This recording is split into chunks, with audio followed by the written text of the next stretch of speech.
Each week, the Bible as Literature podcast brings you in-depth discussion of the biblical text in a format short enough for your morning commute, but long enough to be substantive, posing difficult questions meant to keep you engaged. If you value this work, please consider donating as little as 25 cents per episode. That's just $1 per month. To learn more, please visit patreon.com/Bible. That's patreon.com/Bible. Thank you. Hi, this is Father Marc Boulos with the Bible as Literature podcast. In a tradition that mocks Greek philosophy and human wisdom, it goes without saying that the wisdom afforded Solomon in the Old Testament is central to the Bible's critique of Hellenism.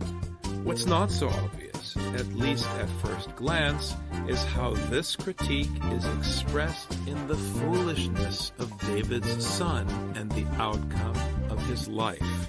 Richard and I discuss the Gospel of Matthew chapter 1, verses 7 and 8. You're listening to the Bible as Literature.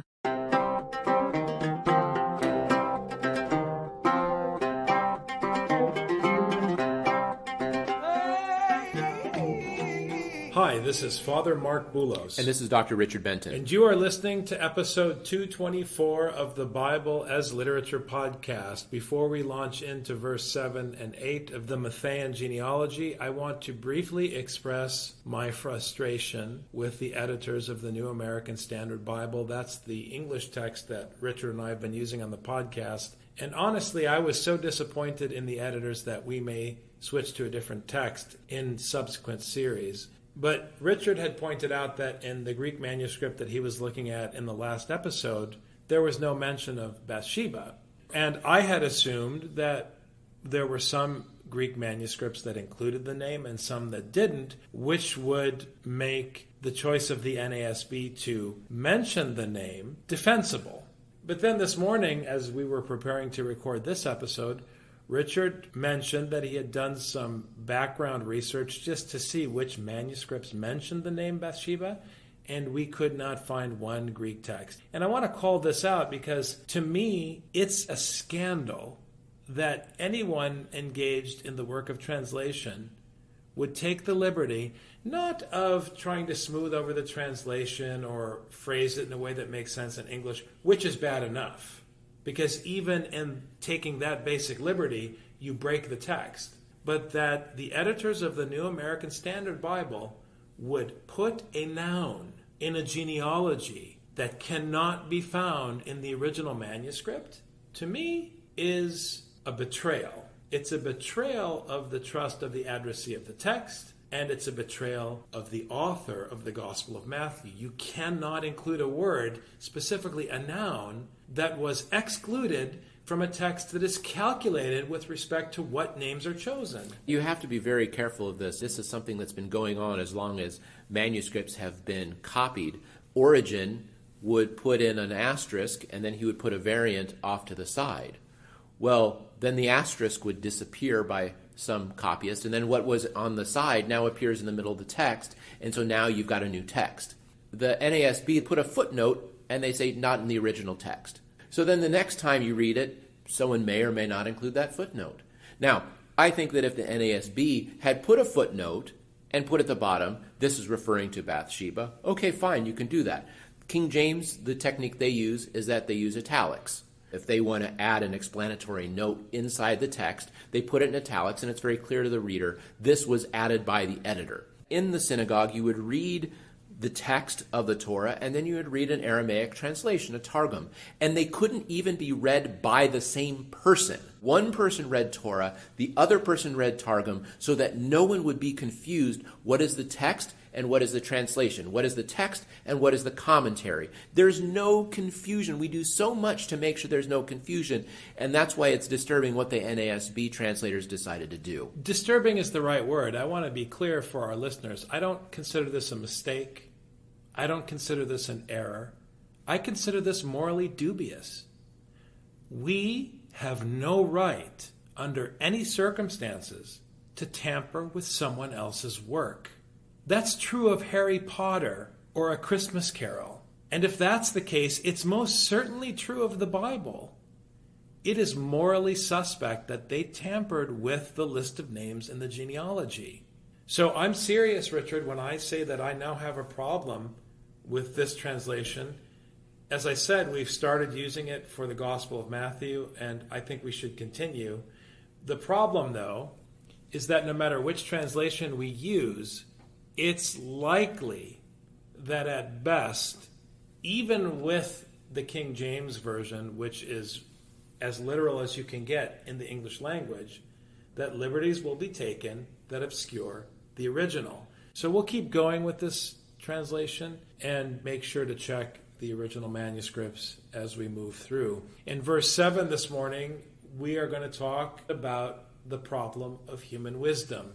For those of you who have been following our interviews with Father Paul on Tuesdays, you've begun to see a pattern emerge that the biblical canon is an assault on Greek literature, Greek philosophy, and Greek culture in the classical world. Insofar as Scripture is attacking human wisdom, classical Greek literature and philosophy, it should be striking that at the center of the history writings in the Pentateuch, you have a character who is purported to be wise and who seeks to be wise and chooses wisdom over riches.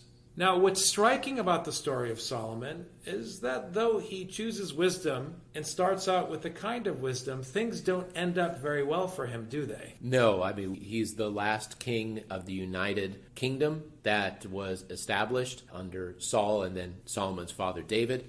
And ironically, Solomon's name, Shlomo, is his peace. So the peace that reigns under Solomon ends as soon as the next generation is born. So Solomon is not able to pass along the wisdom that he gained. Not only his inability to pass on this wisdom, he had wicked children, which is the worst possible outcome of a man's life. Scripturally, it's a complete failure, which is why the genealogy is so compelling, and which is why ultimately the birth of Jesus is so powerfully reminiscent of Genesis. Everything's going awry until God intervenes and provides his own seed. But the problem with Solomon is even deeper, because where he should have been the one to embody the wisdom that was gifted to him by the Lord, instead, he became the one who built the temple. I really want people to hear and absorb the folly of Solomon. Everyone always boasts about Solomon the wise, and the only anecdote you ever hear in popular culture about Solomon is this episode where two women were fighting over a child trying to claim who the mother was. The reason that's all you ever hear is because that's probably the only example of wisdom in the text, because Solomon was not wise. How could you claim to be wise in the spirit of scriptural wisdom, but then be the one who built the temple, when the temple is a pejorative metaphor in the Old Testament? The temple represents the infrastructure that the Greeks imposed on the nomadic shepherd culture of the Levant in the ancient world. Come on.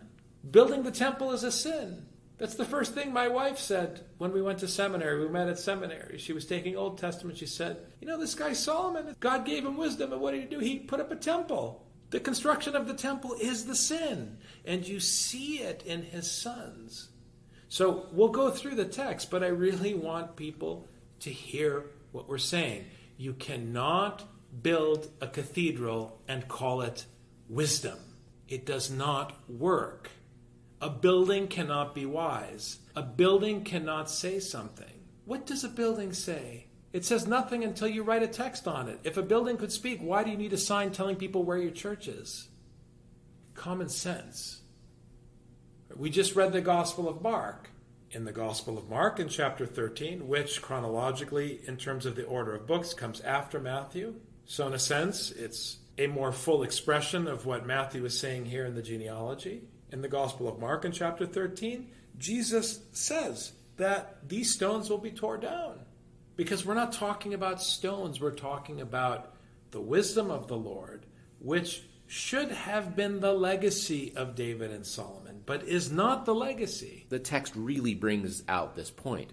First of all, in order to build the temple, he goes and he forces the people from every tribe to come and work on the temple. He forcibly conscripts them to forced labor. We're not talking about Pharaoh. We're talking about Solomon. Now, what was it that we asked the prophet for? What did we ask for? In 1 Samuel 8, we asked for a king, and the Lord warned Samuel what's going to happen. And now we have the fulfillment of that prophecy in Solomon, that he's going to take your children and force them to work for him, because once you have all these laborers coming to Jerusalem to build this temple, well, you got to feed them, right? So then he forces all the other people to produce more food in order to give to this forced labor, and this labor he's forcing from among his own people. Secondly, the craftsmen, the people with the ideas of this temple, where does he find these? Among the Canaanites, among the nations. Those are the ones who have the great ideas of how to build this thing. And if it were only for the infrastructure, because once you read what Solomon actually did, he built the house of the Lord, and he built his own palace. And guess what? He spent twice as long to build his own palace as he did to build the temple. He used the labor and the children of his own people in order to build not only a house for God, but to spend even more time and energy to build his own stinking house. Now, to everybody listening to the podcast, can Solomon's palace produce the Messiah? Yes or no? Can a palace give birth to a son? Did the palace produce the birth of Jesus? It cannot. Solomon prayed for wisdom.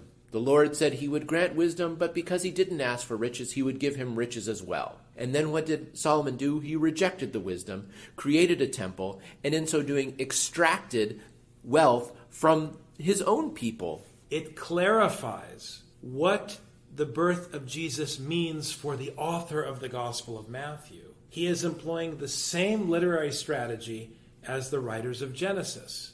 You have a long genealogy that amounts to nothing without the intervention of the Lord.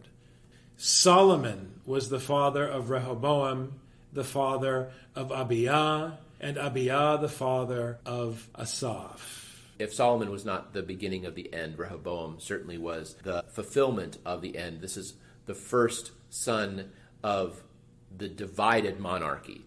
So at this point, the 12 tribes were separated thanks to the actions of Rehoboam and the inability to get along with the other people. This was, of course, sown in the oppression of his father Solomon. Soon we have wars between the two kingdoms, and this is certainly where it all falls apart. So again, this begs the question, what good is Solomon's wisdom if it causes a divorce in the community? It causes the split between the north and the south. What good is his wisdom? I think the wisdom, again, that was given to Solomon is useful. But very quickly we see that Solomon is just employing human wisdom. It's normal for the human to aspire to greatness, for the human to aspire to success, to succeed, and to achieve all of the things that we understand to be normal according to the human perspective of how life works. I mean, at the end of the day, Hellenism is just an expression of what is psychologically natural for the human who's seeking his own survival. But the wisdom of God is something different. The wisdom of God would not allow Solomon to build a palace for himself, which makes no sense, because what king wouldn't live in a palace? Anyone would say that. The wisdom of God does not need a temple, which in a Hellenistic context makes no sense. They need a house, just like we do, because they're a projection of our ego. We project ourselves onto a giant white screen in the heavens. But the scriptural God is not so, because the scriptural God systematically teaches something that we can't project because it goes against how our mind works. It's not natural. It's not natural to try to claim that the king was wrong for being a successful king in worldly terms. I mean, look at how we act in the media. Every time a president dies, suddenly he was the greatest president who ever lived. Because it's in our nature to want to worship our leaders. And if you're reading in the book of Kings, you'll notice that once the peace that was established by David is then fractured by his peace, Solomon, Shlomo, and is finally broken by Rehoboam, then we have wars and then wars and then wars. Very often these wars are between the north and the south, which is just the worst. I mean, if you go through the book of Judges, you see how often this happens, that you have this fratricidal genocide that happens. And I talk about this in my work on Hosea. The worst kind of fighting is where one tribe tries to slaughter another tribe. Rather than uniting for each other's prosperity, they divide and they fight and they kill each other. And this begins in earnest with Rehoboam. So you have here the sons of Solomon, Rehoboam, who was a king in Judah in a divided kingdom. You have his son Abiah, who was also a king, but what's interesting about the name is there's another character of the same name. The name Abiah means my father is Yahweh. So you have a second character who was a priest and the head of a priestly family from the time when David divided the priests into different classes. Now, you would argue these are two different characters, but here you have to also think functionally. When you hear the name of Abiah the king, you would also think of Abiah the priest, the head of a priestly family. The point here simply is that you have the palace and the temple fully complicit in the corruption of the legacy of the wisdom that was handed down. Because what does this patrilineal line produce in the end, Richard? It does not produce Jesus.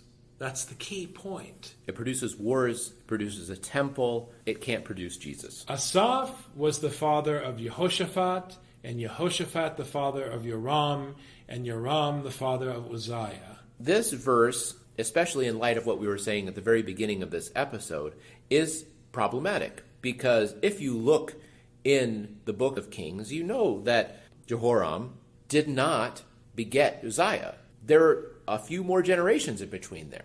Where does Matthew get off going and changing things, so to speak? I'm going to put that in quotes, changing things. Matthew is doing something besides simply recording names. He's trying to present an unfolding of all of history. And for Matthew, as we see in this chapter, history begins with Abraham. This is where faith begins. This is where the Lord blesses Abraham to be a father of many nations. Then we have clear boundaries where we go from Abraham to David, David to the deportation, and the deportation to Jesus. These come systematically in 14 generations. He's making a point about history, not in the sense of how we talk about it in the modern world as in a history textbook of the events, but to talk about the way we perceive our past, one where we see that the Lord's mercy, the Lord's salvation, covers each of these periods in time. Once we hit David, the next one is the deportation.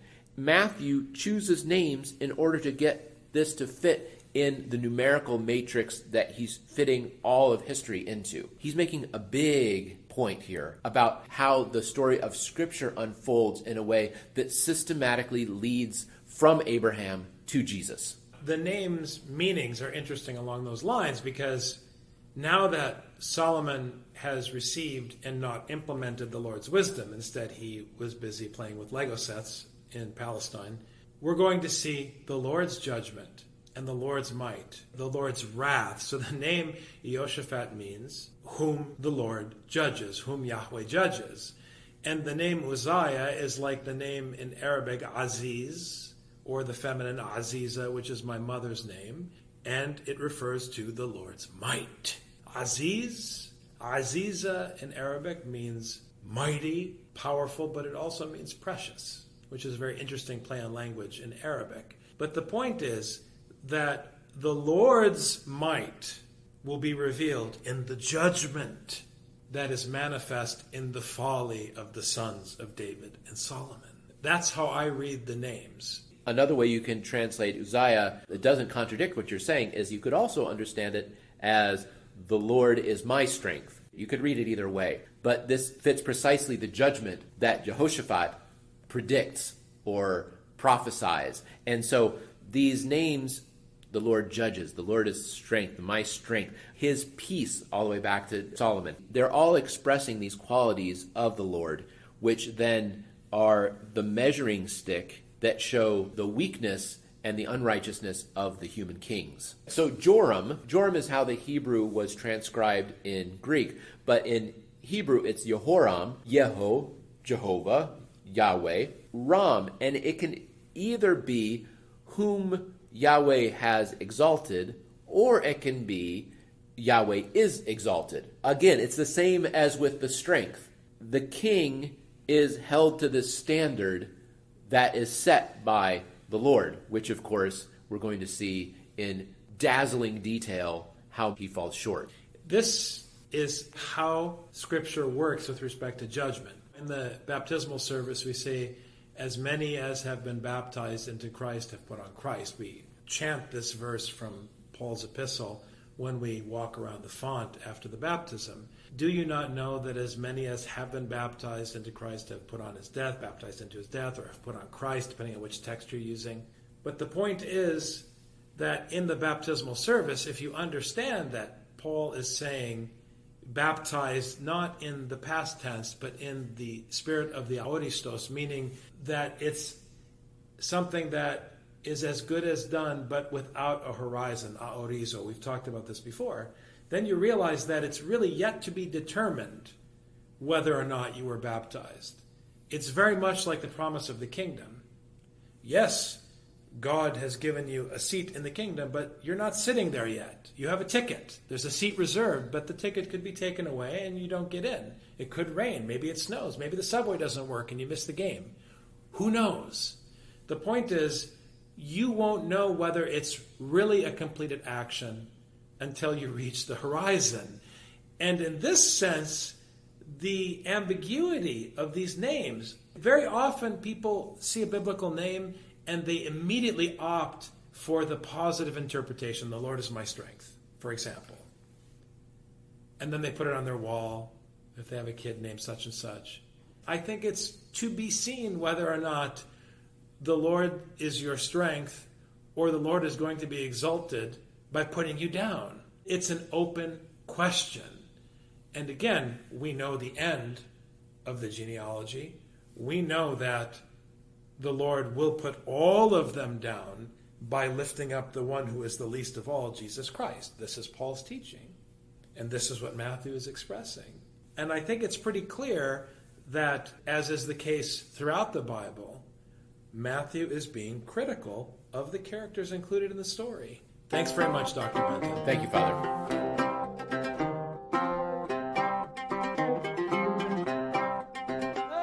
You've just heard the Bible as literature. Thanks for listening. The Bible as Literature is a production of the Ephesus School Network.